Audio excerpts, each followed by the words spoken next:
इस modern world में कई बार ऐसा लगता है कि हमारे पास करने के लिए तो बहुत कुछ है, बट उन सभी चीज़ों के लिए दिन में इनफ टाइम नहीं है। जब भी किसी से पूछो हाउस लाइफ, तो अक्सर यही सुनने को मिलता है, बिजी, रियली बिजी। लोगों के लिए बिजी होना एक ऑनर की बात है, इसलिए उनके कैलेंडर्स ऐसे दिखते हैं। उनके फोन्स नॉन स्टॉप बजते रहते हैं और दिन भर वो एक मीटिंग से दूसरी मीटिंग के लिए भागते रहते हैं। इन शॉर्ट, उनकी लाइफ एक बिजी बैंडवैगन की तरह होती है। बिजी बैंडवैगन बेसिकली एक मॉडर्न माइंडसेट है कि आपको ज़्यादा से ज़्यादा प्रोडक्टिव होना चाहिए, यानी हर एक घंटे का हिसाब रखना चाहिए और मेहनत करनी चाहिए। तो ये एक रीज़न है जिसकी वजह से लोग बिजी रहते हैं। दूसरा फिनोमेना ये है कि जब भी आप अपनी बिजी लाइफ से फ्री होकर घर आते हो या रिलैक्स करते हो, तो आप इन्फिनिटी पूल्स के जाल में फंस जाते हो। Infinity pools basically apps, websites या ऐसी सर्विसेज हैं जो इनफाइनाइट कंटेंट सप्लाई करती है, यानी उनके पास हमेशा रिफ्रेशिंग कंटेंट होता है जिसे लोगों के लिए नज़रअंदाज करना मुश्किल हो जाता है। यानी बिजी बैंडवैगन की वजह से आपकी टू डू लिस्ट खत्म नहीं होती और इन्फिनिटी पूल्स की वजह से आपके डिस्ट्रैक्शंस खत्म नहीं होते। ये फिलॉसफी है मेक टाइम के authors Jake Knapp and John Zeratsky की। वो इस बुक में कहते हैं कि बिजीनेस और डिस्ट्रैक्शन के जाल से बचने के लिए सिर्फ विल पावर काफ़ी नहीं है। ये चीज़ें आप आउट ऑफ हैबिट करते हो, आपको सोचने की भी ज़रूरत नहीं पड़ती और आप फ़ोन उठाकर इंस्टाग्राम या यूट्यूब स्क्रॉल करने लगते हो। सो ये एक कॉन्शियस डिसीजन नहीं है, ये ऑटोमेटिकली होता है एंड आप दिन भर फ़ोन में लगे रहते हो। सो बेसिकली ये हैबिट्स वर्सेस विल पावर है, जिसमें हैबिट ही जीतेगी। तो अगर आप स्पेसिफिकली उन चीज़ों के लिए टाइम निकालना चाहते हैं जो चीज़ें आपकी लाइफ में एक्चुअली मैटर करती हैं, तो आप इस बुक में दी हुई फ्रेमवर्क फॉलो कर सकते हैं। स्टेप 1 है हाईलाइट। इस पॉइंट को मैं एक छोटे से एग्जाम्पल से एक्सप्लेन करना चाहूंगी। 4 साल पहले मैं कोचिन के वंडरला अम्यूजमेंट पार्क में गई थी। तो आज मुझे ना तो वहाँ का रास्ता याद है, ना खाना याद है, ना लोग, बट वहाँ की एक राइड मुझे अच्छे से याद है जो उस पूरी वंडरला ट्रिप की हाईलाइट थी, क्योंकि वो बहुत खतरनाक थी और उसमें मुझे सबसे ज़्यादा डर लगा था। सो बेसिकली हमें लाइफ के पीक मोमेंट्स ही याद रहते हैं। इसी तरह अगर आप चाहे तो पूरे दिन सोशल मीडिया पे टाइम स्पेंड करो या घर के कामों में उलझे रहो, बट अगर आपके दिन का कोई हाईलाइट ना हो या कोई पीक मोमेंट ना हो, तो ऐसे ही हफ्ते, महीने और साल निकलते चले जाएंगे और आप अपनी प्रायोरिटीज़ पे फोकस ही नहीं कर पाएंगे। सो एक मीनिंगफुल और इंटेंशनल लाइफ जीने के लिए यू नीड टू डिसाइड कि आपके लिए क्या ज़्यादा ज़रूरी है और उसी चीज़ के लिए आपको सबसे ज़्यादा टाइम निकालना चाहिए। सो दिन की शुरुआत में डिसाइड करो कि आज आप कौन सा एक टास्क एट एनी कॉस्ट करोगे।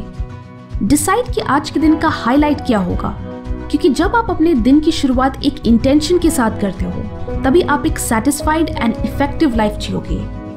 ऑथर इस बुक में बताते हैं कि आप अपनी हाईलाइट ऑफ द डे इन 3 चीज़ों के बेसिस पर डिसाइड कर सकते हो: urgency, satisfaction and Joy.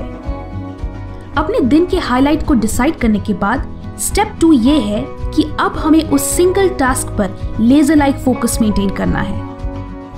Authors time wasters को 2 कैटेगरीज में डिवाइड करते हैं, वर्क एंड एंटरटेनमेंट। अगर आप ध्यान दें तो ये दोनों ही चीज़ें हमें तुरंत रिएक्ट करने पर मजबूर करती हैं। चाहे इंस्टाग्राम या फेसबुक के नोटिफिकेशंस हो, मेल्स एंड कॉल्स हो, हमें तुरंत रिप्लाई करने की अर्ज होती है। मेक टाइम के ऑथर्स गूगल में काम करते थे, तो उन्हें एप्स की एडिक्टिव टेंडेंसीज के बारे में पता है कि कैसे हमारे माइंड्स को प्रोग्राम किया जाता है। तो उनका सोल्यूशन ये है कि जब आप अपने हाईलाइट पे काम करते हैं तो अपना एनवायरनमेंट ऐसा रखो जिससे डिस्ट्रैक्शंस का स्कोप कम हो या ना हो। फॉर एग्जाम्पल, वाईफाई बंद कर दो या फोन को साइलेंट करके दूसरे रूम में रख दो एंड सिर्फ अपने टास्क पे फोकस करो। इस बुक में 44 टैक्टिक्स हैं जो आपको अपनी प्रायोरिटीज पे लेजर लाइक फोकस मेंटेन करने में हेल्प करेंगी। उनमें से एक है watch out for time creators. Time creators वो स्मॉल एक्शंस हैं जिनकी वजह से हमारा काफी कीमती समय वेस्ट हो जाता है। जैसे एक ट्वीट या एक पोस्ट बनाने के लिए आप आधा घंटा वेस्ट कर देते हो, फिर उस पे लाइक्स एंड कमेंट्स चेक करते हो, फिर उनका रिप्लाई भी करते हो, तो इससे आप पूरे टाइम डिस्ट्रैक्टेड रहते हो एंड अपने काम पे भी ठीक से ध्यान नहीं दे पाते। तो ऐसे ही छोटे छोटे चेंजेस से आपका टाइम बचेगा एंड आप अपना फोकस भी मेंटेन कर पाओगे।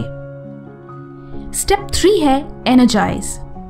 क्या आपने कभी रियलाइज किया है कि कैसे ज्यादा खाने के बाद लोग स्लीपी फील करते हैं और एक्सरसाइज करने पर एनर्जाइज फील करते हैं? सो बेसिकली इन चीजों का आपकी प्रोडक्टिविटी पर असर पड़ता है।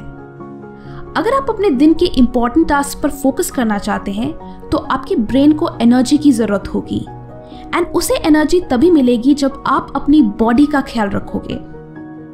ऑल्दो इंडस्ट्रियल रेवोल्यूशन के बाद से हम एक ब्रेन बेस्ड लाइफस्टाइल जीते हैं, बट ह्यूमंस पहले हंटर्स थे और काफी फिजिकल एक्टिविटीज में एंगेज रहते थे। तो हमारे अंदर भी वो हंटर है जिसे प्राइमेट लाइफस्टाइल से ही एनर्जी मिलती है। अगर आप इनफ रेस्ट नहीं करोगे, फिजिकली एक्टिव नहीं रहोगे, तो आपकी body and brain optimum level पे काम नहीं कर पाएगी। Therefore, ऑथर्स हमें अपनी लाइफस्टाइल में थोड़ा प्राइमेट बिहेवियर ऐड करने के लिए कहते हैं। जैसे आपको natural and light diet follow करनी चाहिए और fat and artificial foods avoid करनी चाहिए। रात में सोना चाहिए और सुबह जल्दी उठना चाहिए। सोशल इंटरेक्शन सिर्फ ऑनलाइन नहीं, ऑफलाइन भी करनी चाहिए। और अगर एक्सरसाइज ना हो सके तो एटलीस्ट दिन में 10,000 स्टेप्स तो चलना ही चाहिए। बुक में और भी कई इंटरेस्टिंग टैक्टिक्स मेंशन है, तो उन्हें जरूर पढ़ें। स्टेप 4 है रिफ्लेक्ट। क्योंकि इस बुक में हर एक चीज के लिए बहुत सारी टैक्टिक्स मेंशन की गई हैं, इसलिए ऑथर्स ने कहा है कि ये बुक एक कुक बुक की तरह है जिसमें ढेर सारी रेसिपीज हैं। सो आप किसी एक सोल्यूशन पर डिपेंडेंट मत रहो।